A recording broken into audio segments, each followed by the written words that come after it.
could you describe some of the unique challenges tall boxers face in the ring and how you overcame them?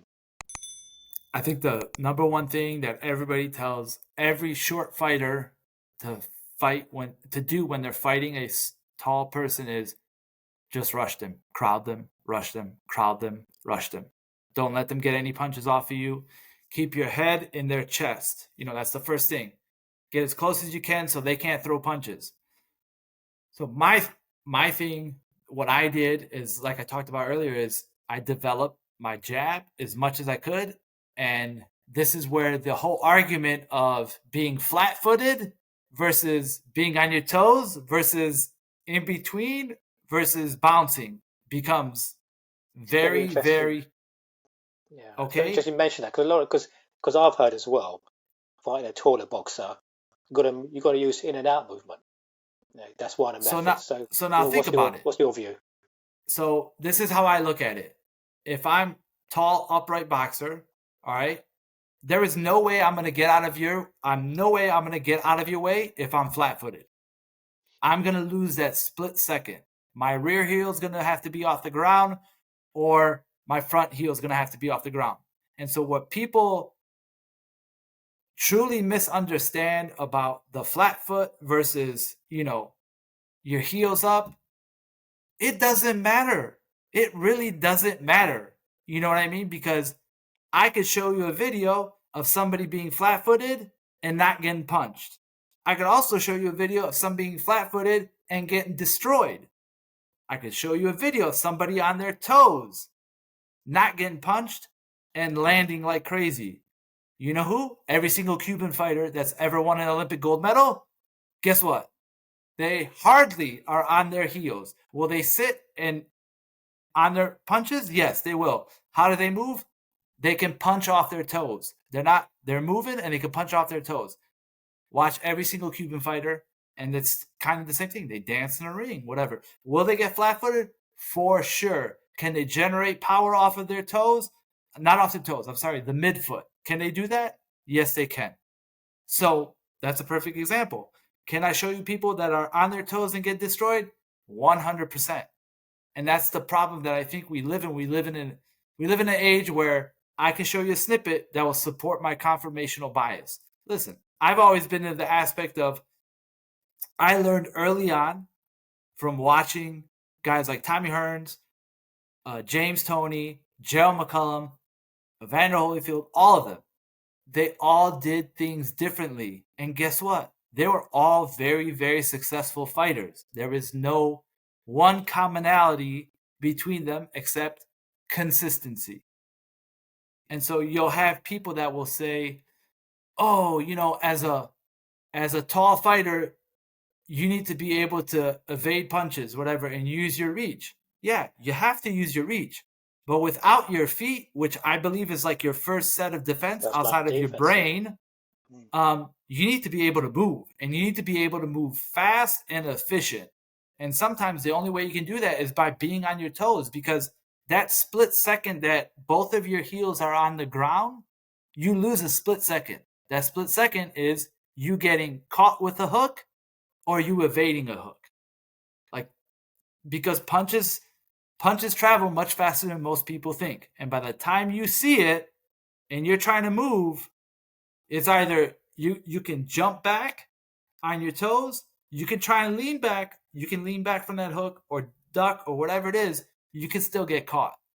But if someone's coming at you, and that's the number one thing that I've always heard, before I get into the ring and I hear the coach telling the guy, he's like, whatever you do, just pressure, pressure, pressure, pressure. I would hear that. Like, that's what I would hear when I'd be in the ring with people.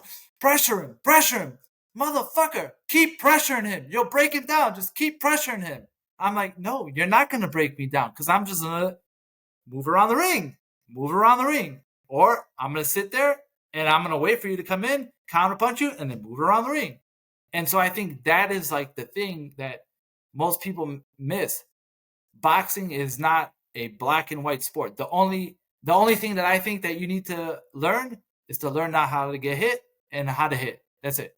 Learn how to hit, learn how not to get hit. Those are the two variables, the 0 and the 1. How you do that is completely up to you. Mm. Because Yeah, think of like think of like Pernell Whitaker. Look how he moved. Very, very good defensive fighter, whatever. Yes, can you see him sometimes on his flat foot? For sure. Can you see him sometimes on his toes? For sure. James Toney, flat-footed almost all the time. And where does that come from? Because he spent hours and hours sitting on the ropes and perfecting his craft that he can use every aspect of being flat-footed because he was just a flat-footed guy. That's it. Like, think of Joe Louis. Same thing. Flat-footed guy, right? Until he went to strike you. Like, to me, in my opinion, Joe Louis is the most efficient boxer that there's ever been. When you watch his film, he doesn't waste anything. And like the composure to do that is unbelievable. You know, and then he talks about it. He's like, you got to put everything into your punch. And the only way you're going to do that is if you lean into your punches. Like, it's crazy. So that's my theory on it. You know, with the number one thing that people are going to tell a shorter fighter against a taller fighter, pressure, pressure, pressure. And then you just need to figure out a way how to negate that pressure. Someone's going to get out conditioned faster. That's how I look at it. And that's where conditioning comes into play. If you can move and punch at the same time and not, you know, get dead tired, you'll win. That's how I look at it. Very interesting, though. That's all. I don't want to call it debate, but a very interesting conversation, isn't it? Oh, yes, because you have people that will say, you only have to be flat-footed. And then they'll use examples of that. And it's like, no, like it's both. Like, there's more than one way to skin a cat. And yeah, I think. Well, I mean, I'm not sure if this is a great example, but yes, someone like Muhammad Ali in his younger days, he was bouncing around the ring, but then when he lost his legs a little bit, maybe a little more flat-footed. But they both worked for him.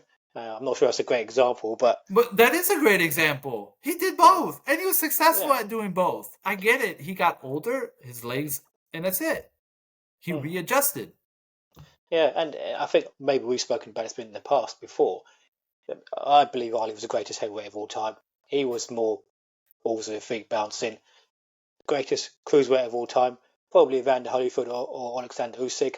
I would say they're more probably on the balls of their feet bouncing as well. Yeah. You can go down a list like heavyweight or super middleweight, guys like Roy Jones Jr., Joe Kawasaki's in there as well. Go even further down, Ray Robinson 147.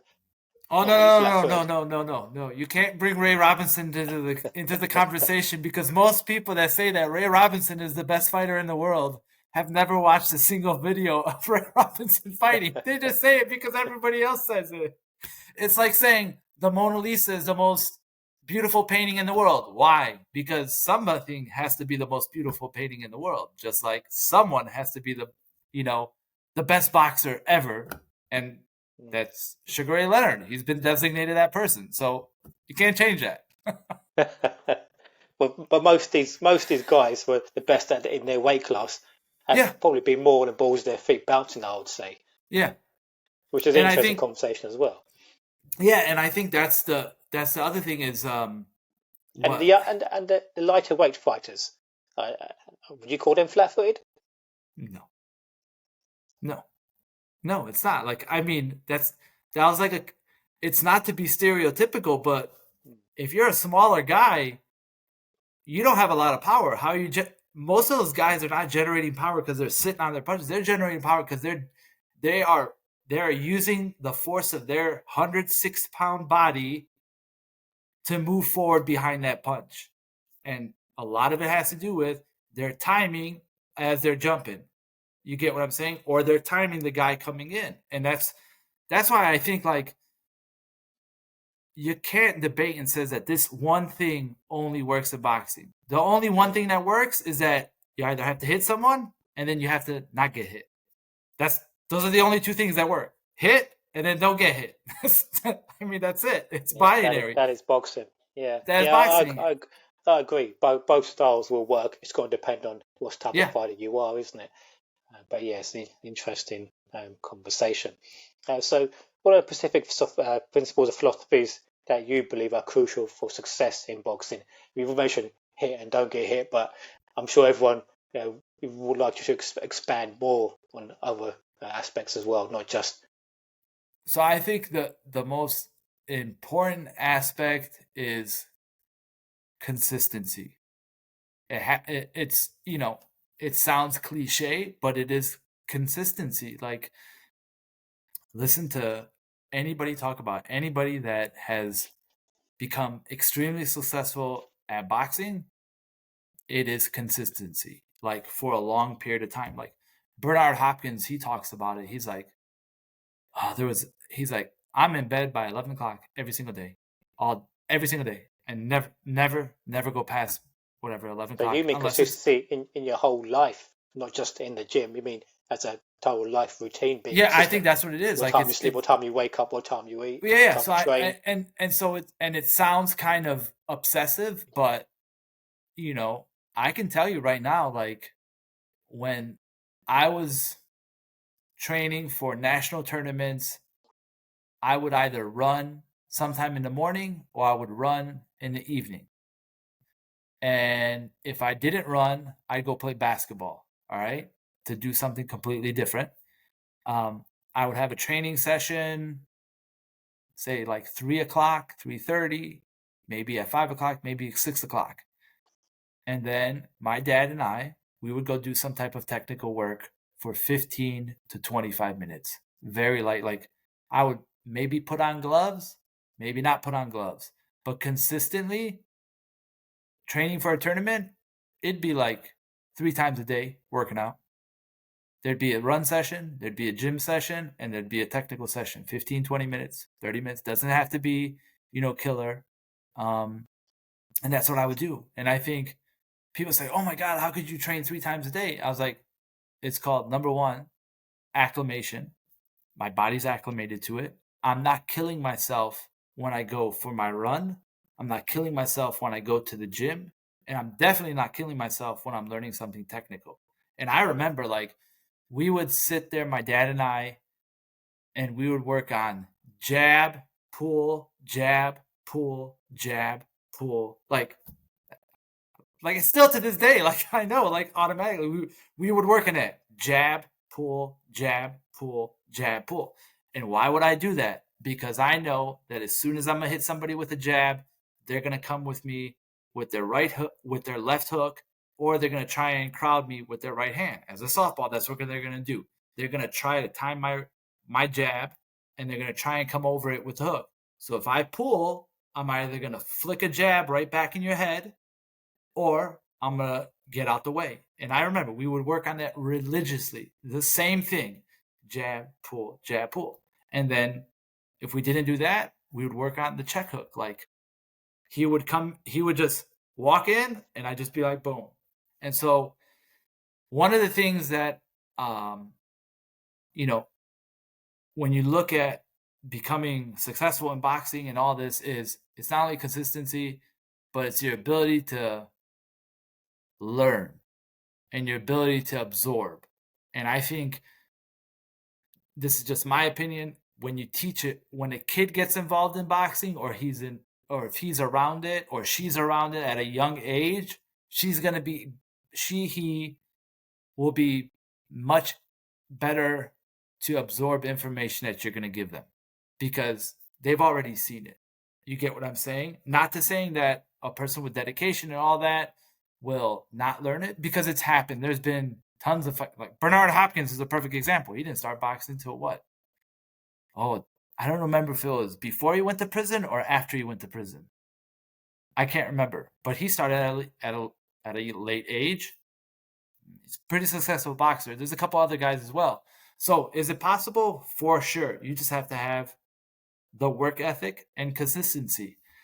And the other thing that I would say, in addition to consistency, work ethic, is the thing that no one talks about is heart. However you describe that, it's something that not everybody has. And I remember there was a kid at our gym in the early 2000s. He train, he would spar with, and I think he's fought Tony Harrison a couple times, like when they were amateurs. He was really well skilled.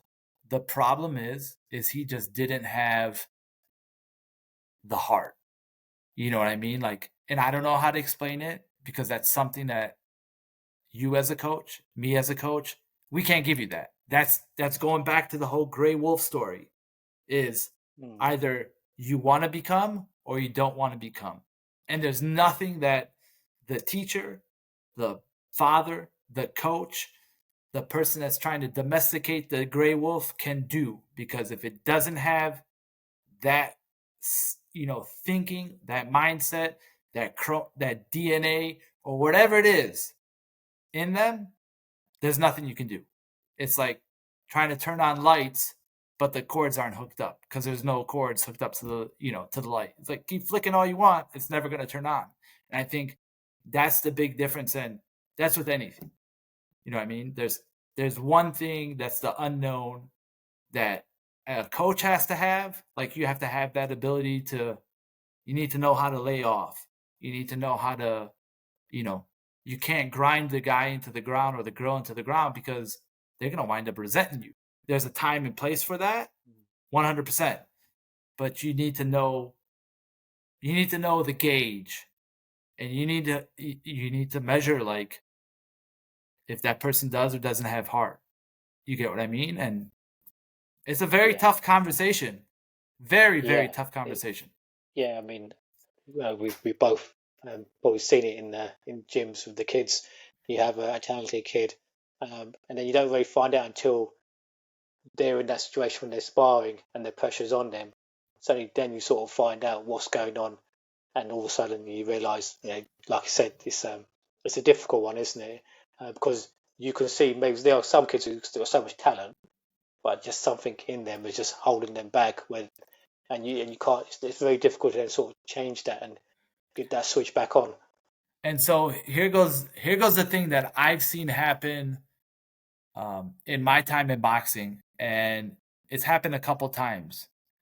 So I think 100% there is some type of instinct in our heads that, it's the fight or flight, shut down, that will set into a fighter. And I remember watching one of my teammates fight Mario Kindlin from Cuba in 98. Yeah, it was in 1998. He fought Mario Kindlin. I will tell you, I have never seen anybody get manhandled that way. And it was so lopsided, so one-sided. And I was like, people are unbelievable the type of performance that he put on. And the kid that he was fighting was extremely well gifted, strong fighter, hard. I knew him for years. All right.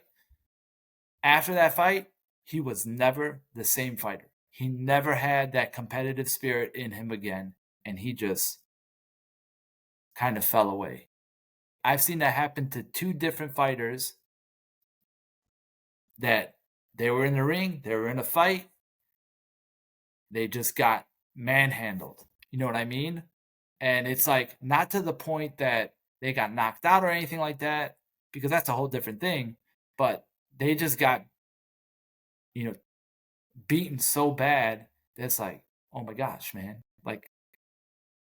And some people have come back from that, but I know two people for sure that never were the same fighters ever again after that. Ever. And so I don't know if that's like the whole, survival that sets in your head, or if the heart and whatever that other aspect is was like, no, I just don't want to do it anymore. They continue to do it, but they were never the same.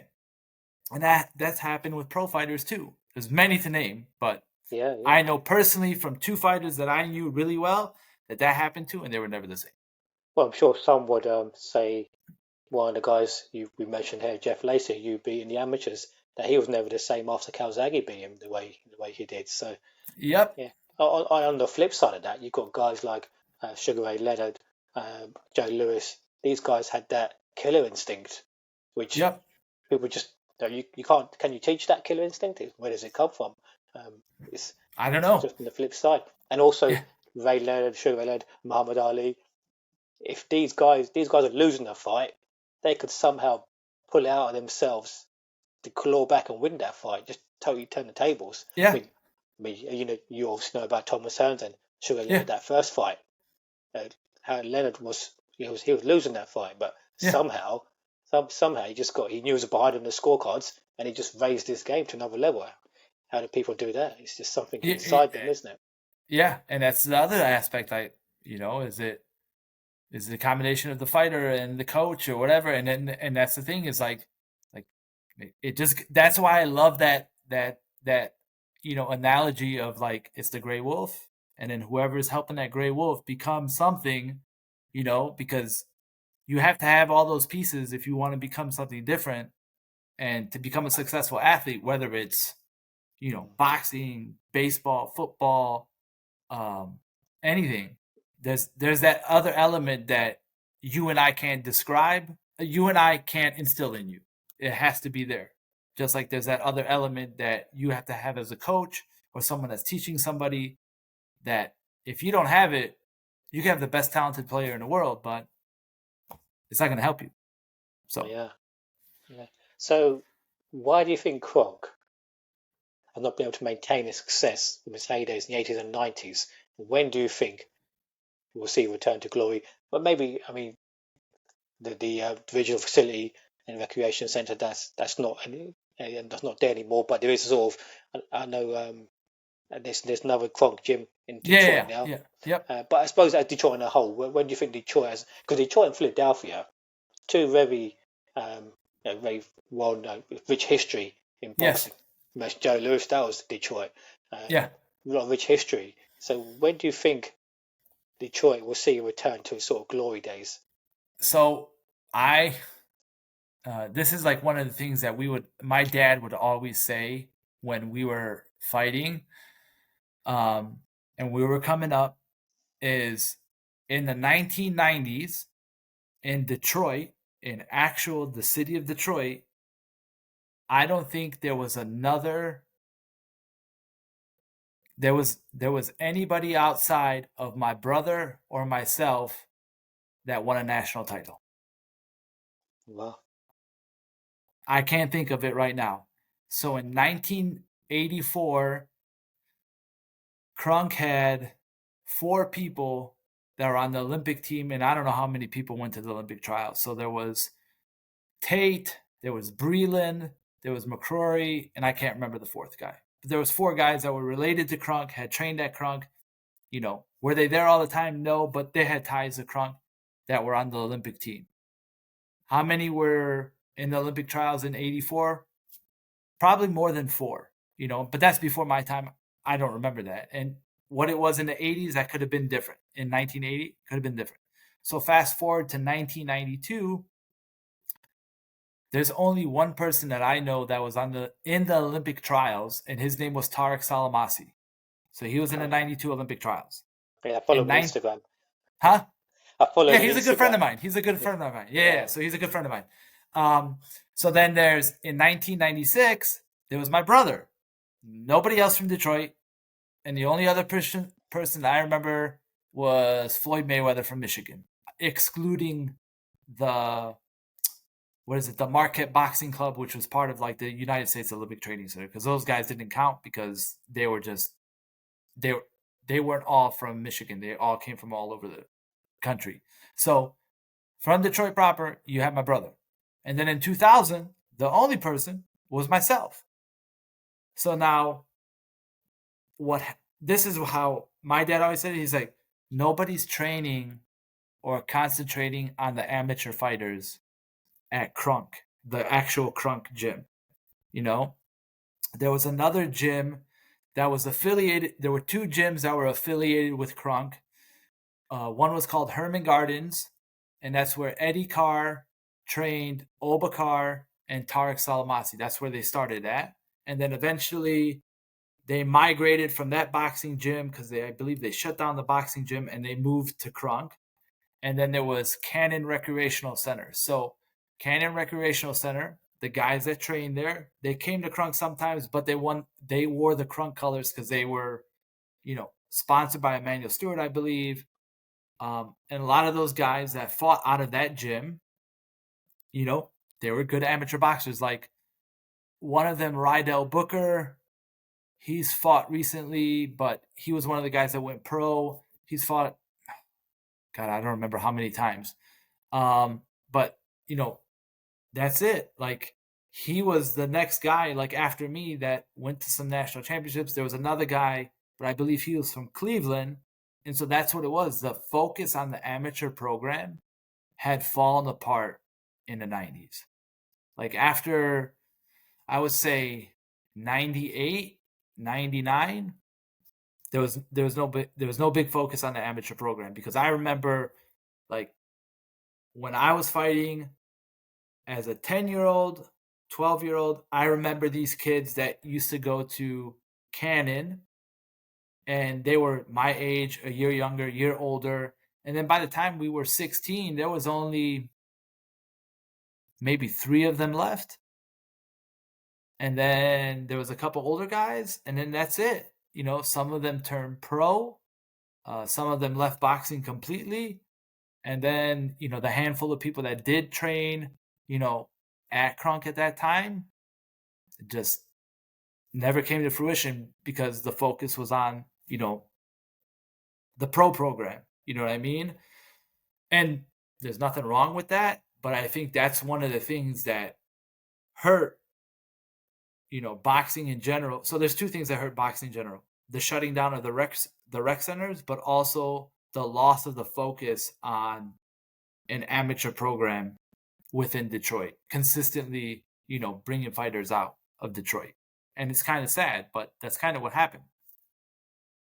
So do you think the future is bright then for Detroit boxing?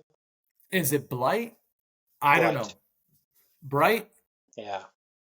I don't know. So it's okay. So the glory days of Detroit and Kronk boxing, do you envision that happening in the near future? Or because I know the Kronk's come back again, so it'll take some time for that sort of set. I think it will take some time. Will it ever be like what it was in the 90s? I honestly don't believe so. And the reason that I think it won't be like that is kind of the same reason that most of the best football players go to sunny states when they get drafted out of high school and they go to colleges in sunny states. He's like, why would I go somewhere and train where it's winter, and cold, and I don't see the sun for 3 to 4 months? Or I can go somewhere where it's warm and train and be there where it's sunny and I can train outside every single day. I don't know. What was at Kronk was something that was truly unique because it was a melting pot and you had the best of the best there. So, whatever the cliche saying, iron sharpens iron, or whatever it is, you had the best. And maybe it wasn't, they weren't the best. Maybe it was the good with the good, and the good made the good better, and then the better became best, and then the best rubbed off on the good, and then the good became better. And so I think that's kind of what happened was, good guys became better guys became best, and those best guys rubbed off on those good guys, and those good guys became better, and eventually we ran out of the best guys, we ran out of the better guys, and then we were left with good guys, and there was nobody to keep that motion in place. So that's kind of how I think about it. Is a lot of boxing is a phenomenal sport. It has taught me unbelievable work ethic. Has given me unbelievable discipline. That's something that you can never take away from me. Even if I never boxed another day in my life, never was involved in it, that's something that's ingrained in me, and it's ingrained with most people that have that. Unless you're Riddick Bowe and you put a fridge in your room. So, maybe. Maybe he didn't have that, but, that's what I'm saying. Like, there's a lot of bad aspects, but there's so much, for me, good has come out of it. Like, the athleticism thing, like as a young kid, I learned the importance of working out, being consistent. Still to this day, I still work out as much as I can. I teach my kids, listen, we need to go for a walk. Oh, I don't want to go for a walk. No, you're going for a walk. You know what I mean? We need to go work out. We do something physical. And, and I think that's the thing, that it's a long-term process to bring back a sport, especially in a city like what we have right now. If it'll happen, I'm not 100% sure. I can't tell the future. Okay, so Kronk had a lot of success with tall fighters. Here we go. It's an interesting question now, the preference of fighters with like Hearns, McLaren, Klitschko, Lewis, you yourself were tall. So what do you think about the Kronk style that made it so effective for tall, rangy boxers? So I don't think it's specifically gauged towards tall people. And the reason I say that is you have Tommy Hearns, you have Milton McCrory, all right? Then you have Dwayne Thomas, you have Hilmer Kenty, which was the first champion for Kronk. Yeah. Those guys weren't that tall. They were kind of short. You had Stephen McCrory, who was an Olympic gold medalist, not that tall of a guy. You had a guy, oh God, I can't remember his name. There's a couple guys that were out of Texas or Arizona, and I'm drawing a blank on them right now. I think it was Jesse Benavidez. I don't know if he was the coach or not, but shorter guys, you know what I mean? Jimmy Paul, shorter guy. He's still short today. So, those guys were pretty successful. Tommy's a tall guy. Milton's a tall guy. The Klitschko brothers, remember, Klitschko brothers got all of their, background from Ukraine and the Russian Soviet system. They came to get tweaked by Emanuel Stewart. What he did to make them better, it's debatable to say he changed their ability to use their defense. Because, like I said, most Russian and Soviet state boxers do not have a solid jab. And you can watch all of them, and they don't have fantastic jabs. And I think that's what Emmanuel tried to work on, I'm guessing. And he's like, shit, I probably can't break this habit now. You know what I mean? What else can I do with them? And so I think I know he focuses a lot more, from my understanding, from what people have said, is on their defense aspect. How to become more defensive, how to use their guard better, as opposed to, it's just here, I'm going to just set up my right. Here, I'm going to just set up my right hand, and that's it. And I'm not going to worry about anything else, because the right hand is going to save me every single time. And I think that's what he kind of worked on them with. It's because this is funny, because I read something a while ago where somebody asked, why is it that Kronk was so successful with tall people? They were pretty successful with short people too. I mean, Chavez came and worked with Emanuel Stewart as well, right? He was a pretty short guy, right? Oscar De La Hoya, he worked with Emanuel Stewart a little bit. James Toney, he's not that tall of a guy. He worked at Kronk, he worked with Emanuel Stewart, but he spent most of his time with Bill Miller. So I think it's more about focusing on the fundamentals. Like, that's, there's no secret to it. It's fundamentals and working on the same thing over and over. Like, think about Gerald McCullum and his body shots. Like, I remember him hitting the shit out of that bag all the time, working on that left hand to the body. He would just sit there and just crank out that left hand to the body. 1, 2, left hand to the body. I remember watching that all the time. That's what he would work on the bag. Then when he went to the ring, he went into the fight. What did he do? 1, 2, left hand to the body.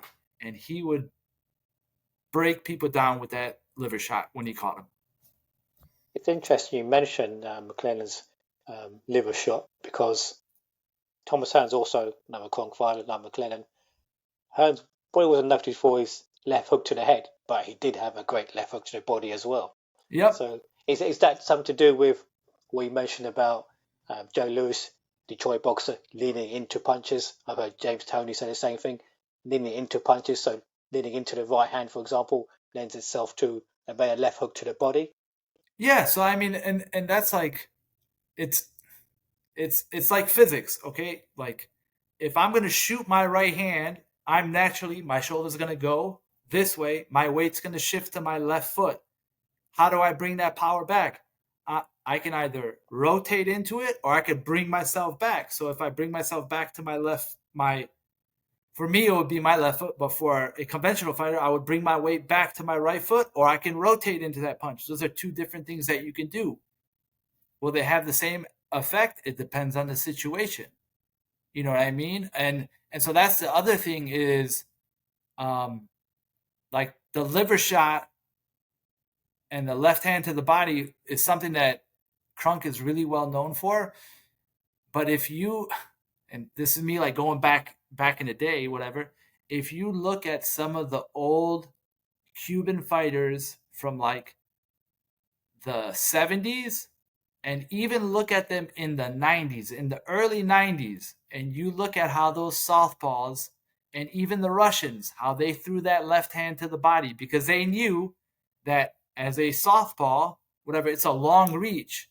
But if they threw that looping left hand to the body and they caught you on the body, they just need to just tap you in the liver. Because you can have the best body in the world, best defense in the world. You get caught in the liver, 1, 2, you're going down. You know, it's a delayed shot. And so that's what happens. And that's like one of the things. Like I remember watching Gerald McCullum doing that. And then when I started like really diving into like watching Russians and Cubans fight, because you know my goal was to get to the Olympics, and then after the Olympics, whatever happens. I was like, wow, you know, there's a similarity here of why is this working for them? Why is this working for, you know, Gerald McCullum? Like that was my example of it. It was like Gerald McCullum because he was so known for it. Like that's the guy that I would see, you know, hit the bag and then work on that left hand to the body. Like, you know, and, you know, the other thing is people will talk about the left hook at Kronk. And so if you ever notice when Gerald McCullum threw the left hook to the body, it was never short. He extended his arm, whatever, and because that's the easiest way to do it. Like you close the distance, you close it with your arm. And so that was like one of the, I guess you could say, where the problem came up with my dad teaching me, my dad teaching my brother, and then my brother being taught by somebody that was, you know, from Kronk coach, is that my dad didn't agree with the short hook. And if you think of like a lot of the Kronk fighters, it's basically it's a short hook, whatever. And a lot of people say you need to throw your hook this way. All right, I don't care if you throw your hook this way, if you throw your hook this way, however you throw it, it works for you. It works for you. But so that was like one of the things that my dad was like, no, that doesn't make sense for you guys. You guys are tall. Like my brother was 6'1". He's like, a short hook is not going to work for you if somebody is at distance. It's not going to work, you know, and you're a softball. So a short hook's not going to work for you guys. And I remember him arguing with the guy at the time. He's like, why are you teaching him this short hook shit when it's not going to work? You know, maybe in the pros it's going to work where you can fight, you know what I mean? But amateurs, they're going to break you apart. You know, there is no in fighting, whatever, you can't hold and fight. And so that was like one of the things that I was like, oh yeah. So there's different ways of throwing a hook. And if you watch, there's a picture, and I'll send it to you later, of the debate on should I pivot my foot or not pivot my foot when I throw my lead hook. Whatever works for you works, because you know who did that? Tommy Hearns. Another guy that you could say that he was flat on his feet in some videos, and then he was on his toes in other videos. So he's a perfect example. He fought both ways. You know, the heavier he got more planted on his feet. When he sat down on his punches, he got planted on his feet. But he knew how to move, and he knew how to pop his jab while he was on his toes, moving. On his bicycle. There you go. When he was on his bicycle, he knew how to, shoot his jab and stuff like that while he's on his bicycle. And so I think that's like one of the things when it comes to like learning, is there's more than one way to do something. Something may work for you. It may not work for anybody else. You know what I mean? And that's the one thing that anybody who's been in a gym long enough with multiple coaches, not one coach, not two coaches, where they're influenced by by each other, but multiple coaches, you'll notice that they train people differently. And that's why I think that melting pot works so well, because you had different guys telling different people different things. Like, Emmanuel might have told Gerald McCullum to do something this way, and Walt might have said, "Hey, that's great. Try it, but try it this way." You get what I'm saying? And he might have taken Walt's advice. He might have taken Emmanuel's advice, or vice versa. You get what I'm saying? Okay, so before we get on to some user questions, so is there a particular message or piece of wisdom you'd like to share with the boxing community? Boxing is a very brutal but rewarding sport. And there is a fighter who basically, I remember him like teaching me how to do exercises, and he was like my brother's like role model. All right. And this was at Johnson Recreational Center at the boxing gym, and his name was Anthony Baby Jones, and he competed for the title a couple times. I think he actually won a world title, if I'm not mistaken. So when I talked to him, he said, "Listen, if you got a boy or if you got a girl," he's like, "everybody should learn how to properly get in a boxing stance, put their hands up, be able to defend themselves, and be able to shoot a 1-2. And if you could teach them how to hook, then teach them how to hook." He's like, "But a good 1-2 will take you around the block more than anything else." So I think about that all the time. I'm like, yeah, that's the simplicity. Like the 1-2. Like, think about, and I'm just going to go back to the Klitschko brothers because they're a perfect example. What were they good at? The 1-2. You know what I mean? Like, set up the right hand. That's it. And if Carlos you can Monzon. Huh? Carlos Monzon, exactly Yeah. the same. His 1-2 was excellent, wasn't it? Yeah. So if you think about did the most, I suppose you could say, did the most with least. Just the basic 1-2, people couldn't get past Monzon. Yeah. If you figure out how to, and that's what I'm saying, like, people try to overcomplicate stuff, and it's not that complicated, man. It's basics. And if you listen to Floyd Mayweather talk about it, there's tons of videos that he'll talk about it. He's like, it's fundamentals. It's all fundamentals. And he's like, and I spent my time working on the fundamentals. And Andre Ward does a really good conversation where he talks about the fundamentals. Too many people are trying to worry about doing this and worried about strength and conditioning, where, I think he made the comment about Anthony Joshua. He's like, Anthony Joshua looks like a guy that spends more time working on strength and conditioning than he does working on his technical game of boxing. And there's nothing wrong with working on strength and conditioning, but you're a boxer first, and your strength and conditioning should come second. Make sense? Yeah. I think you could notice the change in physiques over the years as well. Yes. Guys like Thomas Hearns, Sugar Ray Robinson, they were lean and supple. Yep. Whereas a lot of guys now, they look like, I don't want to say bodybuilders, but they seem to be, the muscular development is so a lot more. Is on a whole different level. Yeah. Like, but if you look at, I'm gonna flip back, but look at Terence Crawford. Again, yeah, he's so lean and supple, long, lean and supple, yeah. Very, very effective at what he does. They're the ones that I think will hit the hardest as well. The leverage they get in their punches, isn't it? Yeah, and I mean, and he has very long arms. He has a long reach, whatever. But so like, that's the other thing is, like, people say you're born with power. I 100% agree. Like Deontay Wilder, I'm sorry, like, that guy he was gifted with power beyond belief. Like, there's nothing that I'm gonna do, you're gonna do, or anybody's gonna do to teach somebody how to punch like Deontay Wilder. That's it. It's not gonna happen. Just like you're not gonna teach anybody to hit like Felix Savone, Teofilo Stevenson, or there was a guy that was on our team. His name was DeVarrell Williamson. He was a former quarterback. Yeah, I've heard of him, yeah. Man, his nickname was Touch of Sleep, because if he caught you, you're going to sleep, man. But that's the thing, like, straight up and down boxer, but that's what it was. Like, no one could teach his power. Like, you just couldn't. But what people lose sight of is that, like, yeah, Tommy was powerful. He had great power, but you got to look at his timing and his placement of the punches. Like, think about it. Like, when he cracks Duran and he knocks out Duran, look where his right hand is. You know what I mean? And that's like one of the things that most people don't know about Tommy Hearns is that Tommy Hearns, when he hit a bag, he didn't use boxing gloves. He used these gloves that were basically open. They were before like MMA gloves, and his fingers were all open. And it forced him to punch with his knuckles.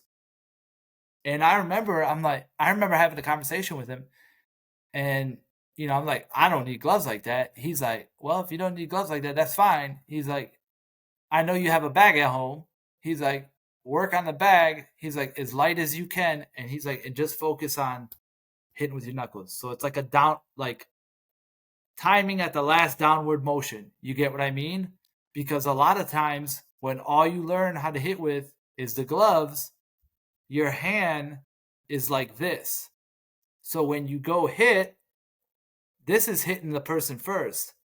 It's until that last like split second when you connect that your knuckles connect. And that's one of the things I learned. Huh?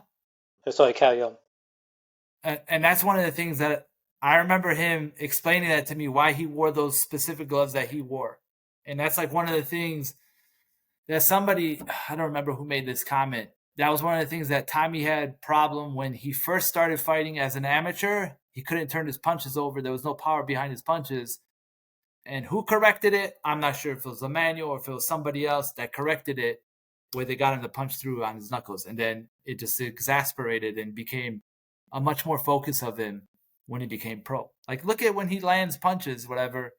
It's not always a straight shot. That it's coming down. And I don't know if that's because he's so much taller than who he's fighting, or if it's just that placement of that punch. Yeah, if you look at a lot of the old school boxers doing bag work, they're never wearing gloves. They're wearing mitts, aren't they? Those even Sugar Ray Leonard like wore those really thin, gloves to hit mixed, whatever. Yeah. It's an interesting point. Definitely something to look into, isn't it? If these old school guys do punching like that. So now, if we want to go a step further with the glove aspect, so now think of all the gloves now are made with this memory foam. All right, that's supposed to be like shock absorbent and stuff like that.